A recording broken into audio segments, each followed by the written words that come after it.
Rebonjour à tous. Merci d'être restés jusqu'à cet après-midi. On est très content de vous avoir avec nous pour partager les propositions qui ont été élaborées par le Forum Lab. Donc pour vous repréciser ce que c'était que cette aventure Forum Lab, c'était un petit groupe d'une trentaine de personnes, une quinzaine d'acteurs du territoire et puis une dizaine de membres de WeShare qui ont planché pendant 2 jours sur des propositions d'actions concrètes pour faire de Bordeaux-Gironde un territoire pionnier de l'économie collaborative, un territoire où puissent se développer toutes les initiatives dont on a parlé dans les tables rondes, dans les conférences depuis 2 jours. Donc au fur et à mesure d'ailleurs des 2 journées, c'est un groupe qui s'est étoffé, qui s'est ouvert. On a fonctionné en mode totalement ouvert et transparent, dans le sens où beaucoup de personnes sont passées par notre salle du Forum Lab et ont aussi contribué, ont apporté leurs idées. On avait aussi un mur à idées dans le couloir entre les différentes salles qui a été largement utilisé. Donc merci à tous d'avoir contribué. Merci d'avoir joué le jeu. Merci aux personnes qui se sont particulièrement investies et dont une partie sont avec nous sur scène. Alors, Amandine va nous retracer la méthode qui a été utilisée pendant ces 2 jours. Et puis ensuite, on va vous présenter le résultat, une partie du résultat, en tout cas les propositions qu'on a sélectionnées comme étant les plus intéressantes ou les plus concrètes, en tout cas, à mettre en œuvre sur le territoire de Bordeaux-Gironde. Et puis pendant ce temps-là, vous allez voir quelques images du travail du groupe. Donc, bonjour à tous. La méthode du Forum Lab, donc, elle a été imaginée en articulation complète avec le programme du Forum en lui-même. Donc c'était vraiment l'idée de pouvoir se nourrir au quotidien de tous les échanges et de toutes les présentations qui ont pu être faites au cours du Forum en vue d'alimenter la réflexion et d'aboutir à ces propositions concrètes. Ce qui fait qu'on a divisé la méthode en 2 temps. Un premier temps d'exploration. Donc l'idée c'était vraiment pour l'ensemble des participants d'aller un petit peu explorer, enquêter en vue à la fois d'identifier les différentes initiatives d'économie collaborative qui existent déjà sur le territoire de Bordeaux-Gironde. En même temps de se laisser aller à écouter, voire à rêver sur des idées intéressantes pour développer encore plus l'économie collaborative sur le territoire, tout en ayant un regard attentif sur les points de tension, les risques, les difficultés possibles que peut poser le développement de l'économie collaborative sur un territoire. Donc concrètement, en fait, on avait, donc, comme vous pouvez voir derrière moi au niveau des images, dans la salle, on a installé sur le mur des espaces où on pouvait en fait écrire sur des cartons de couleur en vue de cartographier tous ces éléments. Donc en vert, les idées intéressantes, en rouge, les points de vigilance, et puis en jaune, les initiatives d'économie collaborative qu'on découvrait au fur et à mesure qui existent sur le territoire de Bordeaux-Gironde. Et à force de collecter tous ces éléments, ça nous a aidé à avoir une meilleure compréhension de tous les enjeux que ça pose de réfléchir au développement de l'économie collaborative. Et on en a ressorti en fait des grandes pistes d'action qu'on a approfondies dans un second temps, à savoir ce matin depuis 10h30 jusqu'à aujourd'hui, il y a 10 minutes. Donc on a travaillé à partir de ces pistes d'action à la réalisation d'actions, à la production d'idées d'action concrètes. Donc les grandes pistes qui sont dégagées, on en a retenu 4. Quand je dis retenu, c'est pas qu'on en a éliminé, c'est qu'en fait on a recoupé les différentes pistes pour aboutir à 4 grands champs.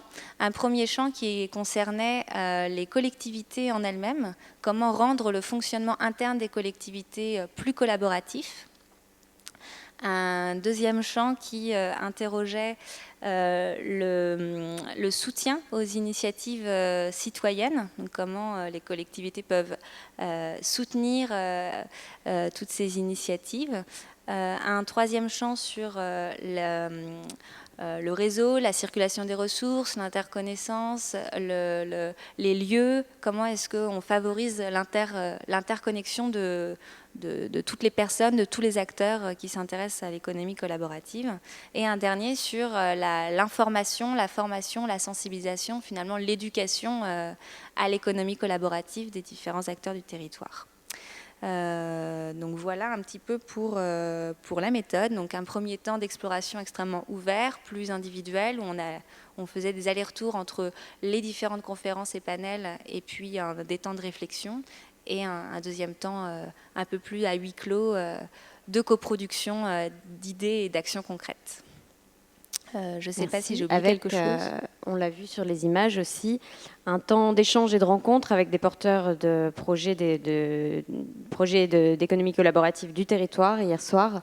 Donc en fin de journée, on a eu la chance d'avoir, je crois, 9 porteurs de projets qui sont venus nous présenter leur start-up, leur entreprise, leur projet, et qui ont aussi participé aux travaux du Forum Lab. Alors, je vous présente rapidement un premier résultat. Alors, je passe rapidement sur les dernières photos. Ça, c'est la séance de travail de ce matin pour affiner les propositions. Et j'en arrive, voilà, à la production liée à la première partie du travail qu'a évoqué Amandine, c'est-à-dire la collecte d'informations, de matériaux, voilà, le recensement des initiatives qui sont déjà existantes sur le territoire de Bordeaux-Gironde. Donc le tableau affiché dans la salle du Forum Lab, on l'a transformé en un Pearl Tree. Alors, je ne sais pas si tout le monde connaît ce système de curation. C'est des systèmes d'arbres thématiques qui permettent de recenser des sites Internet. Et donc là, on a tout mis sur un Pearl Tree qui s'appelle BX EcoCollab, comme le hashtag que vous avez utilisé pour tweeter pendant les 2 jours. Donc n'hésitez pas à aller le consulter et surtout à l'enrichir, parce que c'est un support collaboratif. N'importe qui peut rajouter des perles à ce Pearl Tree et donc rajouter les initiatives dont il a la connaissance sur le territoire. Est-ce qu'on peut rentrer dedans pour voir un petit peu rapidement à quoi ça ressemble? Si on y arrive. Voilà. Donc vous voyez qu'on a un nœud central, l'économie collaborative sur le territoire de Bordeaux-Gironde, et ensuite on a répertorié les initiatives par lieu, par projet thématique, des initiatives aussi de réseau, de groupement, des initiatives liées au financement participatif. Alors si on va par exemple dans projet thématique, voilà, on va voir que dans plusieurs secteurs, donc la mobilité, l'agriculture, l'alimentation, l'habitat, etc. On a déjà de multiples initiatives qui existent sur Bordeaux ou en Gironde. Donc on peut cliquer par exemple sur agriculture et alimentation pour aller voir dedans. Voilà, on a déjà recensé une petite dizaine d'initiatives. Voilà, c'est un espèce de répertoire sous forme d'arbre thématique. Donc n'hésitez pas à aller l'explorer et à aller l'enrichir, c'est à votre disposition. Alors on va passer maintenant à la restitution des propositions d'action qui ont été élaborées par le Forum Lab. Et donc là, je vais passer la parole à nos participants. Alors qui démarre ? Alors, juste pour introduire, en fait, il y a eu donc différentes initiatives et on va débuter par des initiatives qui interrogent justement le fonctionnement interne des collectivités territoriales. Bonjour. Donc, force est de constater que l'on soit citoyen, créateur d'entreprise, chef d'entreprise, ou acteurs locaux de la région, on a tous les mêmes difficultés face aux administrations. C'est celle de trouver le bon interlocuteur dans la bonne administration. Donc l'idée tout simple, c'est celle de créer, donc, comme vous le voyez derrière, un trombinoscope des agents et des compétences dans les administrations, recensant ainsi les divers postes et compétences en fonction des missions de chaque agent, permettant à nous de gagner énormément de temps, et de replacer l'organigramme de chaque administration dans une transparence et une lisibilité pour tout le monde.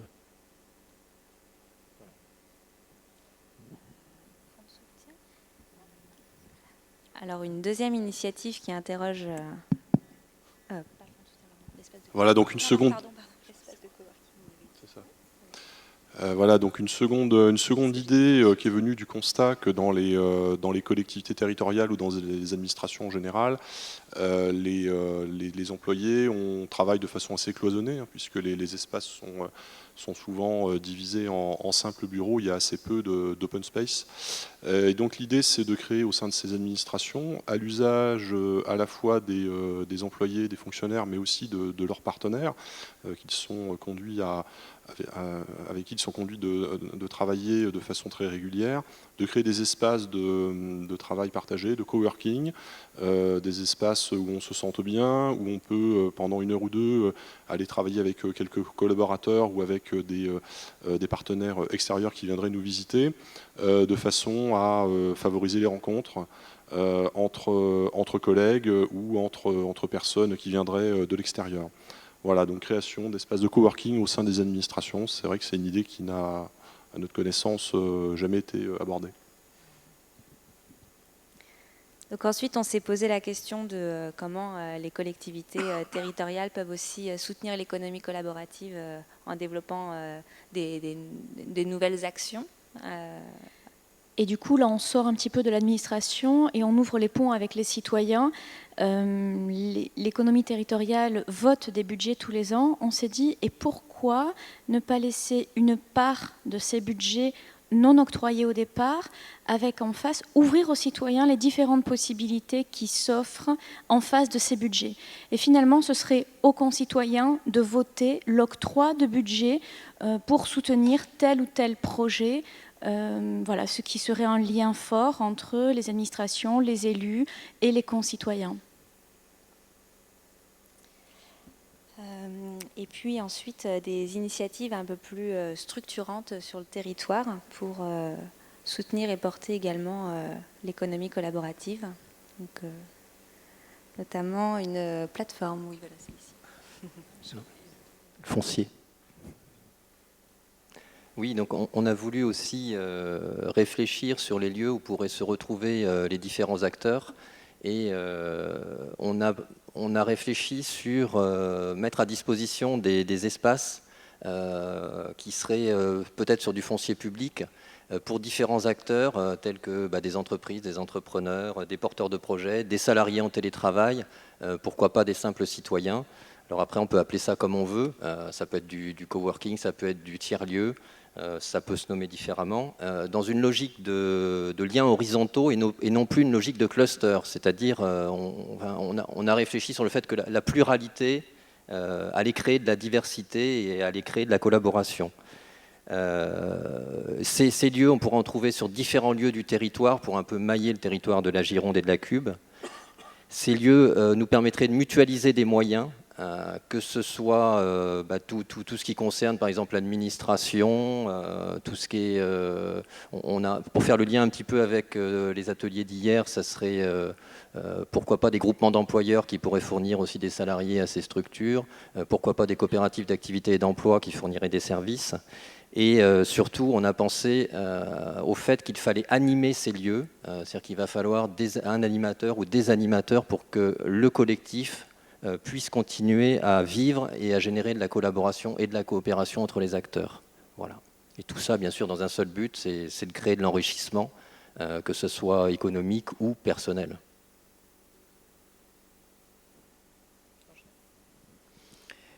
Alors, un des groupes a travaillé sur la thématique de la formation, la sensibilisation et l'information à l'économie collaborative, en partant du constat que c'était encore un mouvement émergent, peut-être pas connu de tous, et qu'il y avait une nécessité d'aller à la rencontre des différents publics qu'on a identifiés de l'enfance aux seniors, en passant par les entreprises, par les citoyens, pour expliquer ce qu'est l'économie collaborative, pour développer l'appropriation de l'idée et inciter à l'action, à la mise en œuvre. Donc on a imaginé une plateforme vitrine de l'économie collaborative en Gironde pour donner de la visibilité aux porteurs de projets, aux acteurs, aux initiatives et un modèle de plateforme exemplaire en termes de collaboration où chacun peut apporter son contenu, peut apporter son envie de participer pour aller au-devant des différents publics, pour expliquer, pour sensibiliser, pour informer de ce qu'est l'économie collaborative et inciter à l'initiative.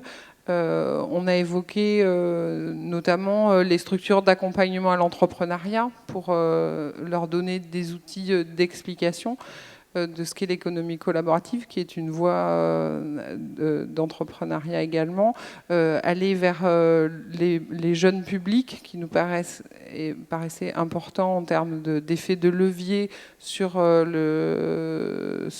porter ces idées-là.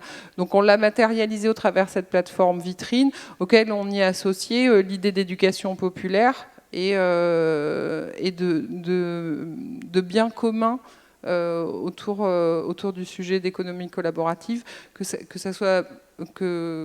chacun puisse se l'approprier et que dans son fonctionnement lui-même, l'outil soit démonstratif de ce que peut apporter l'économie collaborative. Merci. Donc, dans nos groupes de travail, on s'est aussi posé la question de savoir comment on pouvait favoriser les initiatives citoyennes, qu'elles soient citoyennes à proprement dites, mais aussi dans le cadre de l'économie collaborative. Donc, c'est un sujet un peu transversal. On a essayé de ne pas empiéter sur les thématiques voisines. En tout cas, il y a 2 propositions qui ont émergé, dont la principale, c'est celle de la création, enfin de la demande aux collectivités de soutenir la création d'un lieu unique sur les territoires afin que chacun s'y retrouve pour croiser les expériences. On est parti aussi du constat qu'en fait sur les territoires il y avait déjà beaucoup de choses qui existaient, que du coup on y perdait beaucoup d'énergie, beaucoup de lisibilité, et donc du coup d'identifier un lieu, ça permettrait d'abord d'identifier l'existant, donc de répondre à ces problématiques de perte d'énergie et de perte de financement. Ça permettrait aussi de former et d'informer. C'est-à-dire que c'est aussi les trucs et astuces, d'être un lieu ressource pour tout ce type d'initiative. Voilà, je crois que c'est tout ce qu'on avait évoqué. Aussi, sur le fait et je reviens un petit peu là-dessus, sur le fait d'identifier l'existant, c'était aussi d'assurer l'équilibre de l'offre. Donc en fait, du coup, ça serait aussi un peu une cellule de veille pour pas que tout le monde fasse la même chose. Voilà. Enfin, le second point qui a émergé de nos discussions, c'était une proposition de créer sur la Gironde en tant que département test, d'expérimenter un revenu de base inconditionnel, partant du fait que les gens, enfin les citoyens sont sur des préoccupations immédiates de fin de mois ou très alimentaires, et que du coup, en assurant un revenu inconditionnel aux citoyens, on serait en mesure de les libérer d'une certaine contrainte et pour le coup, de leur permettre d'être plus créatifs et de s'approprier davantage des initiatives. Voilà. Merci. Merci à vous tous et merci à ceux qui ne sont pas sur scène mais qui ont largement contribué aussi. Parmi les autres idées, il y avait aussi organiser des formations, actions à l'économie collaborative pour les acteurs des territoires, comme en fait des sortes de forum lab bis à l'échelle locale. Organiser une université populaire de l'économie collaborative, ou encore mettre à disposition des locaux administratifs non utilisés pour des entrepreneurs, des porteurs de projets, contre échange de compétences. Voilà. On va rassembler bien sûr toutes ces propositions, celles qui ont été présentées, celles qui ne l'ont pas été, et ensuite les mettre à disposition, les diffuser le plus largement possible. Merci pour votre attention et peut-être qu'on peut prendre une ou deux questions s'il y en a dans la salle, ou sinon peut-être qu'Anne-Sophie et Antonin peuvent nous rejoindre sur scène pendant ce temps-là.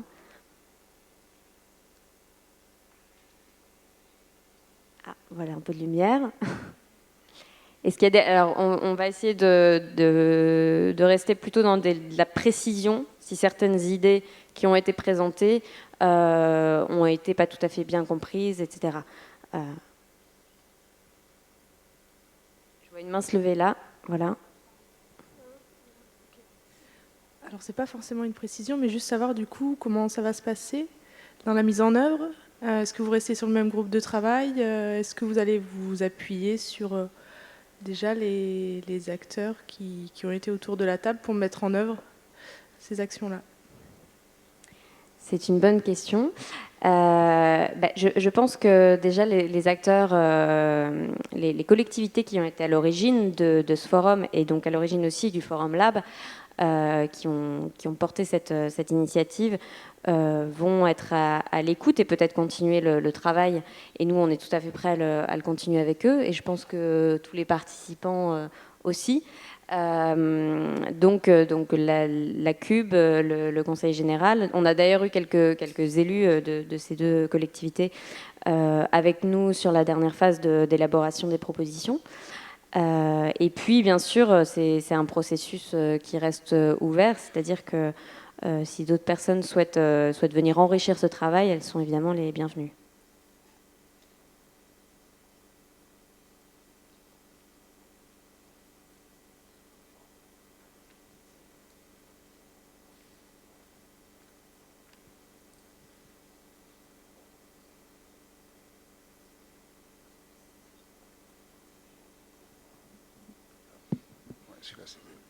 Oui, bonjour. Moi, j'ai une question précise concernant Habitat Logement. Pour l'urbanisme collaboratif, qui faut-il aller voir? Parce que nous portons un projet d'urbanisme collaboratif, on fait tous les services de la CUB, on ne sait plus qui aller voir, et là, vous avez un cas pratique international avec Gaia Education. Et honnêtement, voilà, qui aller voir pour l'urbanisme collaboratif? Alors ça, c'est une question qu'on n'a pas tellement abordée. Comment? Il faut attendre l'arrivée du trombinoscope. C'est pour les collectivités. Hein.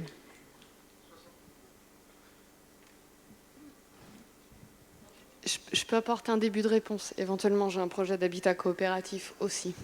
Donc, il faut qu'on se voit. Madame Jardinet, chargée de l'habitat et du logement pour le Conseil général. Monsieur Duprat, Frédéric, à la CUB, au service de l'urbanisme. Et puis, il faut taper à toutes les portes. Et on rentre aussi dans le champ de l'économie solidaire et sociale. Du coup, il y a encore d'autres contacts intéressants. On se voit après.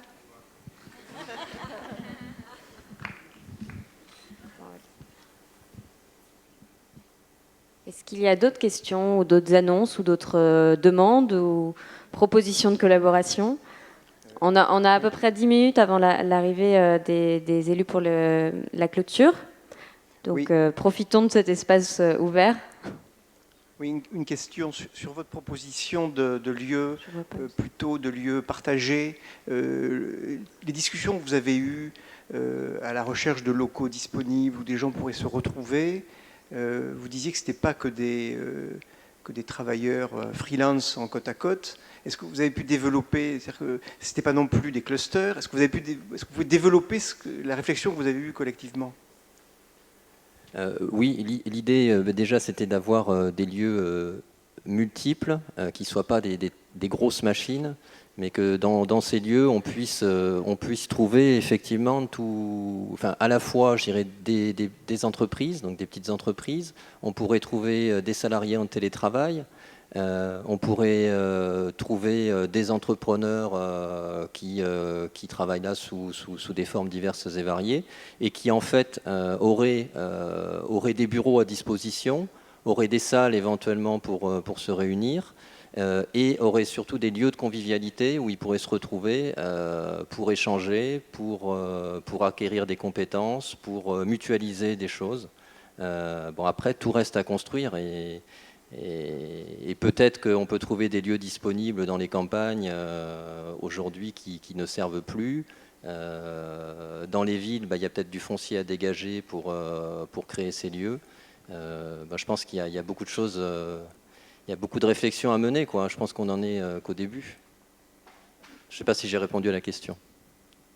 Non, pas tout à fait. Et donc, si tu veux, je vais compléter voilà, sur cette conversation qu'on a eue au sujet des lieux et des locaux. C'est vrai que pour faciliter l'émergence à la fois de projets dans ce domaine de l'économie collaborative, mais dans le domaine de l'économie et de l'émergence d'idées de façon générale, il y a un manque cruel de lieux, d'incubateurs à des loyers adaptés et raisonnables. Et c'est souvent là-dessus que butent les jeunes entrepreneurs. Donc il y a un réel besoin de locaux, de taille et de loyers adaptés.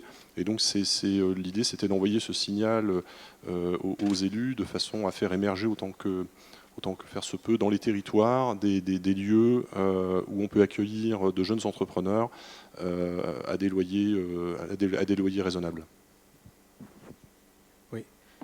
Avec Bordeaux 3, on a un projet en fait de prix qui serait remis par des étudiants. Comment dire, comme un peu il y a le prix du jeune roman, enfin du roman par les lycéens. Donc là, ça serait le prix de la culture numérique contributive ou collaborative qui serait, comment dire, accompagné dans le cadre d'un cours lié à un master où ils ont un événement à gérer. Et par rapport à ce qui a été dit tout à l'heure sur les budgets, on cherche des partenaires. Si on avait, comment dire, des partenaires de la mairie ou de la Cube avec Bordeaux 3, ce serait très bien. L'idée, c'est d'essayer d'en faire un événement national sur la culture numérique pour les jeunes et par les jeunes, dans la perspective évidemment non pas du consumériste au sens classique, mais d'une culture contributive ou collaborative. Donc je suis assez intéressé par les budgets qui pourraient être laissés en fait aux jeunes par les jeunes, dans le cadre évidemment d'un suivi pédagogique de Bordeaux 3. Voilà. Donc je reviendrai vers vous si c'est possible. En tous les cas, je suis là. Si ça intéresse des gens, on est assez preneurs.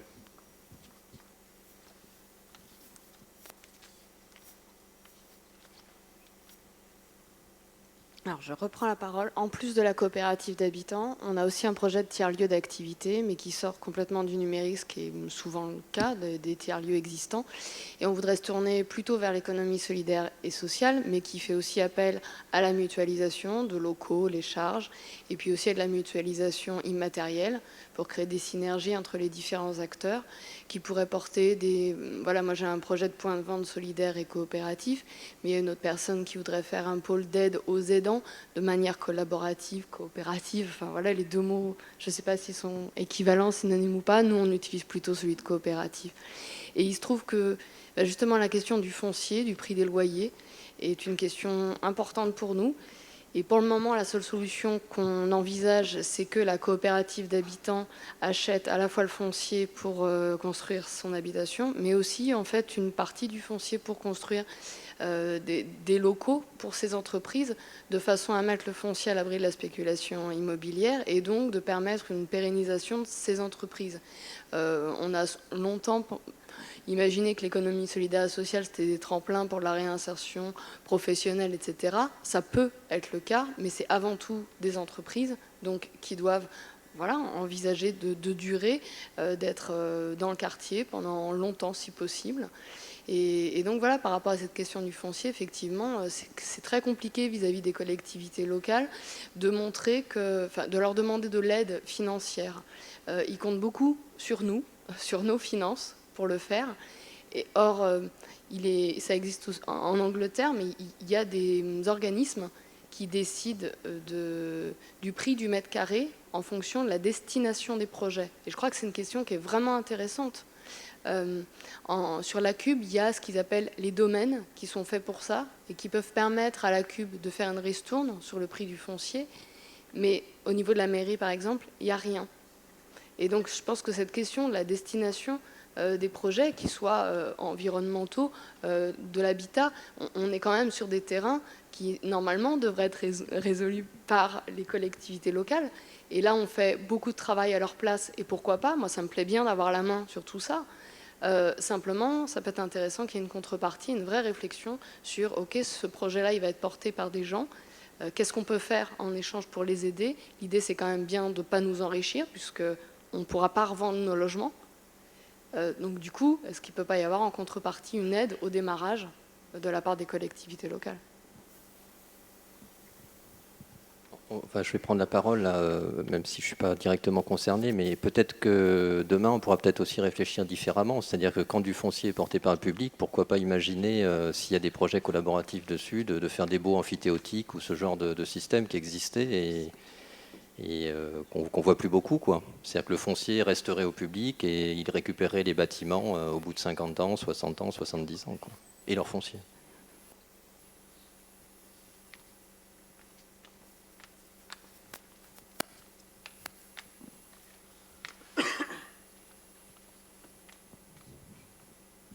Alors je reprends la parole pareil.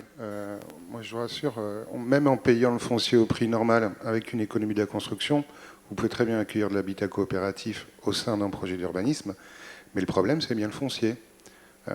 Si vous cherchez du foncier que vous n'êtes pas promoteur et que vous voulez développer, que ce soit la taille d'un îlot ou d'un quartier, c'est extrêmement difficile, même si vous avez l'ensemble des fonds, que vous achetez au prix normal, que vous voulez dans votre économie de la construction accueillir des hubs, puisque ça, nous on appelle ça des hubs, il y en a plus de 250 dans le monde, ou bien de l'habitat coopératif. En termes d'économie collaborative, vous avez Gaia. Gaia Education fonctionne depuis des années et a créé l'éco-design dans le monde via l'Université de Barcelone. Tout est faisable, tout est réalisable, mais le problème, encore une fois, c'est la volonté politique et c'est d'allouer du foncier pour des projets pilotes ou expérimentaux. Pour l'instant, ce sont les promoteurs qui les prennent. Face aux promoteurs, même quand vous avez les banques ou les architectes, c'est très difficile. Donc, pour faire émerger ce type de projet, on espère qu'il va y avoir une volonté politique quelque part qui va se dégager. Mais encore une fois, pour réussir à aller les voir, c'est extrêmement difficile.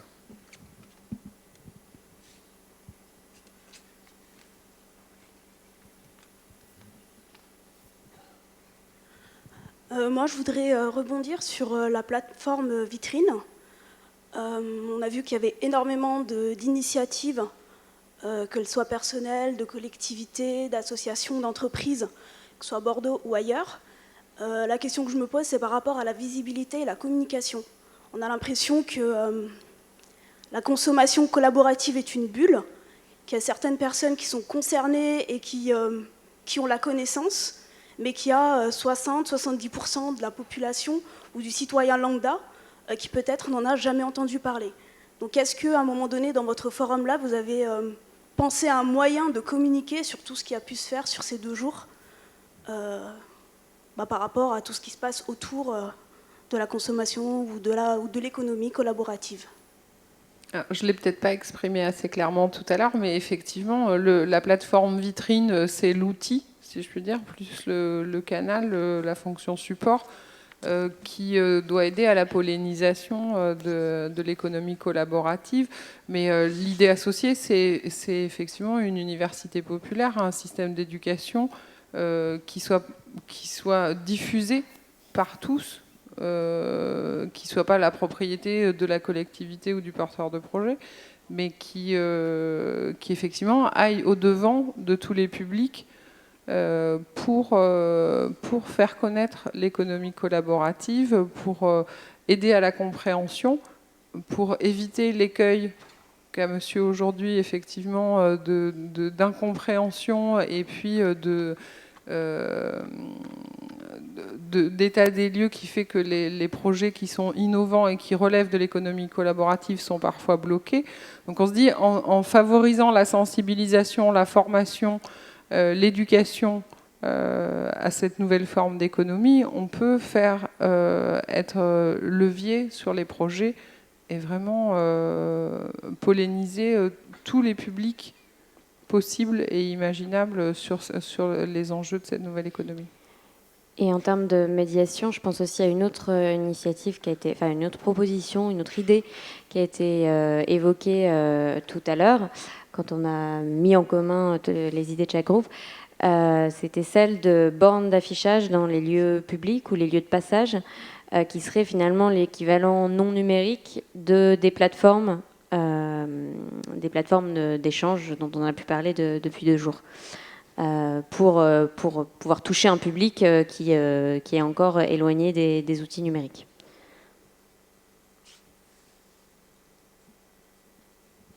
Est-ce qu'il y a d'autres interventions? Oui, là-haut.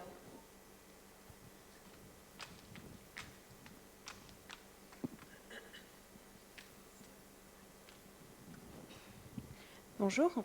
Nous, on voulait juste faire aussi un petit appel, ou en tout cas illustrer une des autres possibilités où l'économie collaborative pourrait se développer sur le territoire. Il y a aujourd'hui 2 grands projets d'urbanisme et d'aménagement qui sont lancés sur la Cube, et donc qui intègrent l'ensemble des communes, les 28. Un qui s'appelle 50 000 logements, un autre qui s'appelle 55 000 hectares pour la nature, un qui concerne donc, la question de l'habitat, à proprement parler, et une autre qui concerne le vivant en ville, à travers toutes ces dimensions. Nous, on est représentant d'une des équipes qui a été sélectionnée pour réaliser ce marché, qui va durer 9 mois. Donc ça peut être une belle opportunité, une belle fenêtre pour que des projets émergent et se structurent, égrènent sur le territoire, pollinisent, maillent, tout ce qu'on veut, enfin, en tout cas qu'ils soient un levier de transition pour une métropole du vivant de demain. Oui, pour être plus précis sur le sujet, notre équipe s'est ancrée sur offrir plus de visibilité à l'ensemble des initiatives et des démarches émergentes, qu'elles soient individuelles, collectives, structurées, non structurées. Et pour être plus précis sur cet appel, un certain nombre d'ateliers vont s'organiser au sein de la Cube, des ateliers ouverts. Il y a un principe d'inscription, ça se déroule jusqu'en février avec des thématiques, et celles-ci sont ouvertes en particulier à ce dont nous parlons depuis 2 jours. Donc, où est-ce qu'on peut retrouver les informations concernant ces ateliers? Alors, sur le site de la Cube, il y a des pages dédiées pour les 2 projets. Les 50 000 logements et 55 000 hectares pour la nature, avec des liens de mise en relation directe avec la Cube et les chefs de projet qui y sont associés. Merci.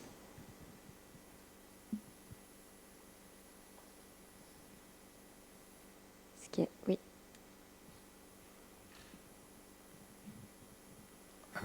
Michel Bowens.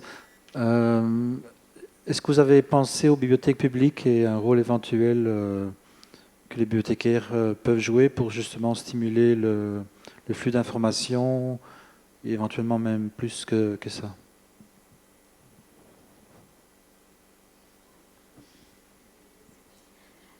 Je ne crois pas que la bibliothèque en tant que telle, l'institution publique de la bibliothèque municipale, a été interrogée. Non, ça n'a pas été... Non, par contre, c'est vrai qu'on a plusieurs fois parlé des lieux, et parmi les idées qui ont été soulevées, il y avait celle de recenser tous les lieux dans lesquels on peut organiser des expériences liées à l'économie collaborative.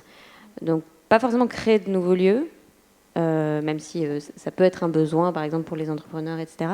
Mais déjà de recenser les lieux publics, les lieux qui sont accessibles, comme les collèges le soir, qui ne sont pas utilisés. Mais on pourrait aussi y ajouter les bibliothèques, puisque c'est déjà des lieux de partage de connaissances.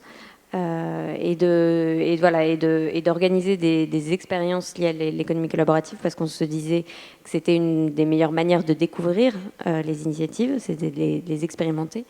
Voilà, donc on a aussi soulevé cette idée de plateforme de recensement des lieux déjà existants qu'il faudrait un peu hacker, se réapproprier pour vivre l'économie collaborative.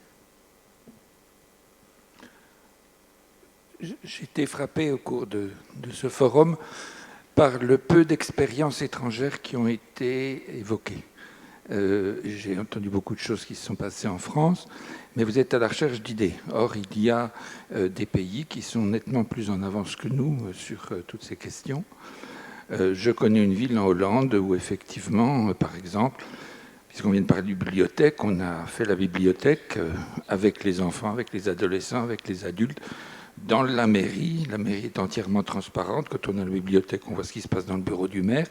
Bon, donc on crée des états d'esprit différents de cette façon. Cette ville, pour parler de collaboration, donne des subventions à des groupes d'habitants pour faire ce qu'ils veulent. Ça peut être pour améliorer un peu les alentours de leur maison, ça peut être pour monter en commun un projet, ça peut être pour faire des choses comme ça. Ça ne se limite pas à des petites choses, mais simplement vous voulez essaimer. Si on veut essaimer dans la population, voilà des moyens pratiques de le faire. Vous êtes beaucoup interrogé sur les relations entre la mairie et les citoyens ou les porteurs de projets. De la même façon, si vous voulez, quand on rénove un quartier, ça se fait vraiment avec les habitants, avec des commissions. Par quartier, il y a un homme qui est en charge de faire la liaison entre tous les problèmes que la population peut avoir et qui connaît donc très bien le milieu et la mairie, etc. Vous pouvez trouver à l'étranger vraiment des quantités d'idées. Et moi, j'étais très, très surpris qu'on en parle si peu ici. Si vous voulez bien, je vais répondre à ça. Il y a des communes, y compris ici, qui le font. Il y a des communes où il y a des budgets participatifs. C'est organisé dans plein de communes, ça, c'est un choix, évidemment, hein. La démocratie locale, bien qu'il y ait un seuil d'habitants, il y a des communes qui ont décidé de passer outre ce seuil d'habitants et de profiter de l'opportunité de la loi Vaillant, c'était en 2003 si mes souvenirs sont bons, pour monter des actions participatives. Donc c'est vrai que les étrangers, et notamment les pays du Nord et le Canada, sont très novateurs en la matière. Mais bon, il y a quand même des communes en France qui se sont inspirées de ces dispositifs. Voilà. Et ensuite, au niveau du point qui était abordé sur l'urbanisme et la co-construction de la ville, je pense que c'est aussi le rôle des concertations citoyennes qui se passent. Alors la CUB en fait, des concertations citoyennes, et je pense que cet aspect va essaimer et petit à petit, enfin moi en tout cas je suis confiante en la matière pour que ces dispositifs essaiment et fassent des petits comme ça, et qu'effectivement on invite les habitants à construire leur ville. Voilà, que les collectivités territoriales, les collectivités locales construisent les habitants à construire la ville. Voilà. Je ne sais pas si ça répond à votre question d'ailleurs.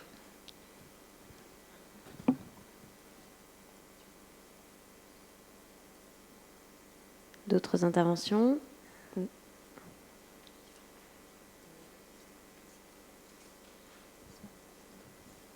Bonjour, Jean-Marc Rutibetti, entrepreneur. J'ai bien entendu que la plupart de vos projets, si je devais résumer d'une façon désagréable, consistaient à demander des moyens aux collectivités locales pour s'approprier cette économie collaborative. C'est une façon de faire.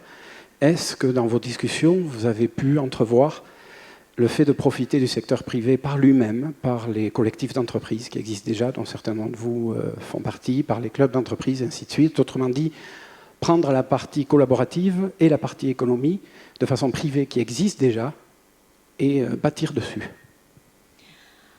Alors je suis très surprise par votre question parce qu'on a essayé de travailler non pas sur l'axe on va encore demander des sous, mais de partir sur qu'est-ce qui existe et à partir de là qu'est-ce qu'on fait. Lorsque Laurent a parlé d'espaces de coworking, c'est de se dire il y a des grandes salles qui existent dans plein d'administrations ici, à Mériadec, à la CUB, dans plein de mairies. Ces salles sont inutilisées, pourquoi ne pas en faire un lieu de convivialité ? On a eu plusieurs échanges comme ça. Il y a plusieurs personnes qui ont parlé de choses d'existants, de tiers-lieux, de lieux d'existants. Donc effectivement, au centre de nos préoccupations, il n'y avait pas déblocage de budget. Bien évidemment, s'il faut concevoir après un intranet pour faciliter, là il va y avoir déblocage de budget ou pas. Il peut y avoir aussi des ressources humaines en interne et des compétences en interne qui aujourd'hui pourraient être utilisées pour faire ça. C'est un état d'esprit et on a essayé de travailler dans ce sens-là et absolument pas dans l'idée de se dire on va encore débloquer des budgets. Et sur la partie s'appuyer sur les réseaux d'entrepreneurs existants, évidemment que ça a été dans nos réflexions et peut-être là encore, je ne l'ai pas assez développé tout à l'heure parce qu'on a essayé d'être hyper synthétique, mais l'idée c'est effectivement d'aller à la rencontre des entrepreneurs et de recenser leurs initiatives, de les inciter à aller plus loin et à partager. Donc c'est vrai que la plateforme vitrine, elle a pour vocation vraiment cet effet de recensement de tous les publics. Et effectivement, il y a beaucoup de réseaux liés à l'entrepreneuriat qui existent aujourd'hui.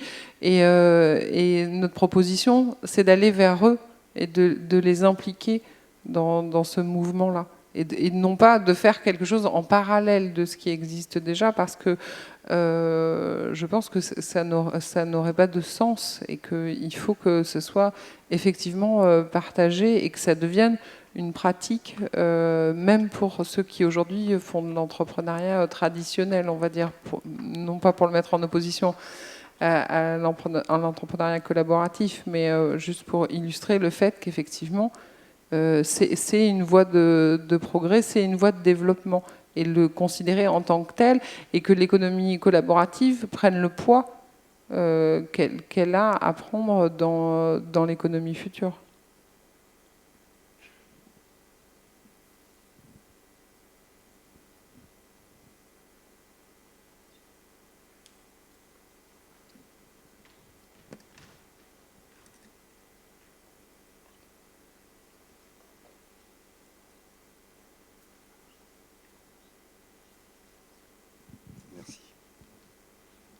Oui, je partage tout à fait ce qui vient d'être dit. Si j'ai bien compris, on fait appel à la collectivité publique, donc aux contribuables d'une certaine façon, pour apporter des moyens, des lieux, des salles, etc. Et ensuite, on privatisera le profit qui sera retiré de l'exercice. Voilà. Il y a une personne qui a bien compris, malgré la réaction que vous avez eue tout à l'heure. Voilà, donc moi je ne comprends pas, je ne vois pas ce qu'il y a de collaboratif là-dedans. On est dans une logique de guichet, donnez-nous des lieux, donnez-nous des moyens, donnez-nous, etc. Hein. Ensuite, les espaces libres qui existeraient, paraît-il, dans ces administrations, j'en doute fortement. Les écoles, l'été, sont fermées, par exemple, monsieur. Pendant toutes les vacances, ça fait partie des espaces libres et disponibles, par exemple. Mais vous travaillerez que l'été. À ce moment-là, vous vous réunirez que l'été et au moment... Bon, enfin, il ne faut pas oublier aussi que quand des écoles sont fermées, il y a des travaux qui se font dans ces écoles. Donc on n'est pas dans un monde vraiment réaliste. Bon. Généralement, alors pour avoir 3 enfants scolarisés, je peux vous répondre personnellement, généralement les travaux sont essentiellement dans les cours, effectivement, quand il y a dans des petites écoles, quand il y a des jeux à apporter, assez peu souvent en interne, ou alors ça concerne un changement de cuve de fioul ou des choses comme ça. Il y a assez peu de travaux qui sont faits en interne, mais vous savez, si vous avez assisté aux 2 journées de conférence, vous avez par exemple des entreprises comme jeustock.com qui va bientôt devoir partir de l'auberge numérique où ils sont hébergés. Peut-être que d'avoir une solution pendant 2 mois, 3 mois pour se retourner, pour avoir juste un bureau, pour poser leurs affaires en échange de quelque chose, de quelques compétences, c'est quelque chose que nous avons soumis et ça peut être une solution temporaire pour ce genre de choses. Donc, je crois qu'il ne faut pas partir fermé d'emblée, mais se dire, c'est un système qui évolue, comment va-t-il évoluer, de quelle manière et comment est-ce qu'on peut faire avec l'existant? Alors, je suis d'accord, mais ce n'est pas une réponse par le biais des administrations que l'on trouvera. C'est aux personnes de voir ce qui existe, ce qui est possible de trouver. La collaboration, c'est d'abord un phénomène humain et non pas une logique de guichet. Et pour terminer sur un mode plus humoristique, on attend nos élus. Ce que l'on pourra leur demander, c'est est-ce qu'ils auront effectué pour venir ici, dans le même lieu, du covoiturage ?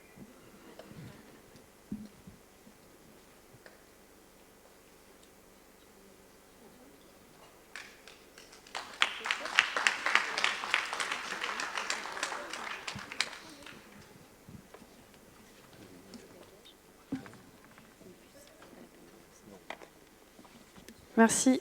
Ouais, merci à tous d'avoir travaillé de la sorte pendant 2 jours. On le voit, c'est pas facile, c'est complexe, ça pose beaucoup de questions et c'est pour ça que c'est important d'en parler également pour mettre les choses à plat.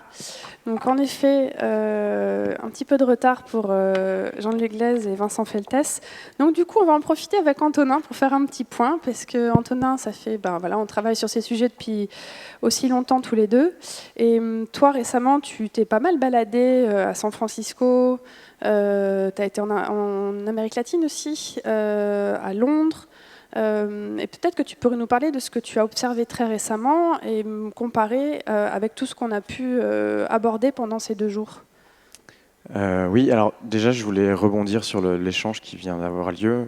Je crois qu'il est assez révélateur d'échanges qui peuvent avoir lieu dans d'autres villes sur la montée de l'économie collaborative et puis le rôle qu'a joué l'acteur public, soit en soutien, soit effectivement pour réglementer par rapport à ces évolutions. Voilà, c'est pas qu'à Bordeaux, c'est un peu partout en France et puis c'est un peu partout dans le monde. Je pense que ça pose énormément de questions et le plus important, c'est qu'on puisse avoir ces échanges aussi de manière ouverte, transparente, y compris avec les acteurs publics locaux ou nationaux. Il y a une semaine, l'association WeShare, on a eu la possibilité d'organiser un atelier ouvert et participatif au sein du ministère de l'économie numérique, donc invité par Fleur Pellerin. Et donc on a invité à la fois des entrepreneurs et des représentants de la société civile, justement pour échanger sur l'impact économique, sociétal, environnemental de ces nouveaux modèles. Ce qui ressort de cet atelier, ce qui ressort de ces 2 jours, je pense, c'est que ces modèles, ils sont très pluriels. Leurs impacts, ils ne sont pas encore tout à fait évidents. On a une intuition, c'est que c'est des modèles qui remettent l'humain au centre. Après, effectivement, ça pose énormément de questions. C'est des modèles qui sont portés par des entreprises, parfois par des coopératives, parfois par des associations.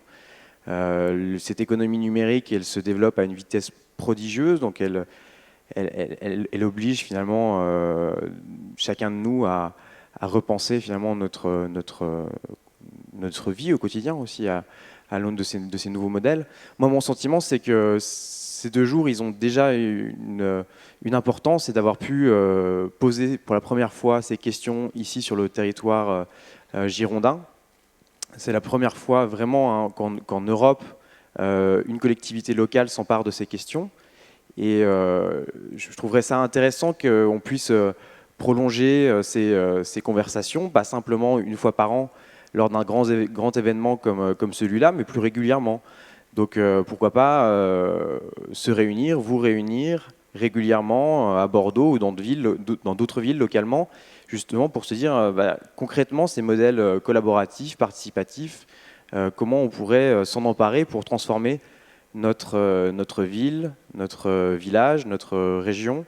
Et ça, c'est quelque chose que nous, on a essayé de faire avec WeShare depuis 2 ans, en organisant, alors pas nous-mêmes, mais en donnant la possibilité à des personnes localement d'organiser des événements très très spontanés. Donc ça s'est passé dans des bars, ça s'est passé dans des mairies, ça s'est passé dans des appartements. Et on a réuni 10 personnes, parfois 20, parfois 150, parfois 600 comme aujourd'hui, justement pour avoir ces échanges tous ensemble. Parce que dans la salle, il y a des représentants des collectivités locales, il y a des entrepreneurs, il y a des citoyens.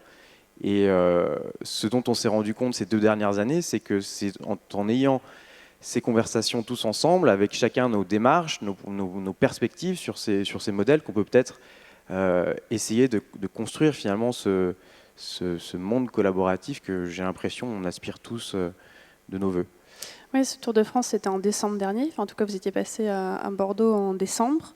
Moi, j'ai peut-être une petite idée, je ne sais pas, ça m'est venu quand on a parlé avec Michel et Rachel hier, de me dire qu'il serait peut-être intéressant d'aller solliciter les politiques et les membres citoyens, associatifs et même du secteur privé, entrepreneurial, des pays qui ont été cités comme étant assez en avance, comme Séoul en Corée du Sud, ou le Brésil, voir aussi ce qui se passe à San Francisco, parce que je crois que lors du WeShare Fest, il avait été évoqué cette association d'entrepreneurs, des start-up de l'économie collaborative qui travaillent avec les autorités publiques, peut-être de les inviter à venir échanger aussi avec des responsables français sur ces questions-là. Alors juste un mot là-dessus. Ce dont on se rend compte, c'est que les perspectives par rapport à l'économie collaborative, et je pense que ça a été assez visible, notamment pendant la première demi-journée, c'est qu'elles sont très très différentes. Vous allez à Séoul, vous allez à San Francisco, c'est des entrepreneurs assez comment je pourrais dire, traditionnels, qui sont rivés sur leur modèle économique, qui cherchent à lever de l'argent, parfois beaucoup d'argent, pour scaler, comme on dit dans le langage des startups. Et si vous allez au Brésil, c'est plutôt des modèles, les modèles participatifs, comment on peut réinventer la démocratie participative.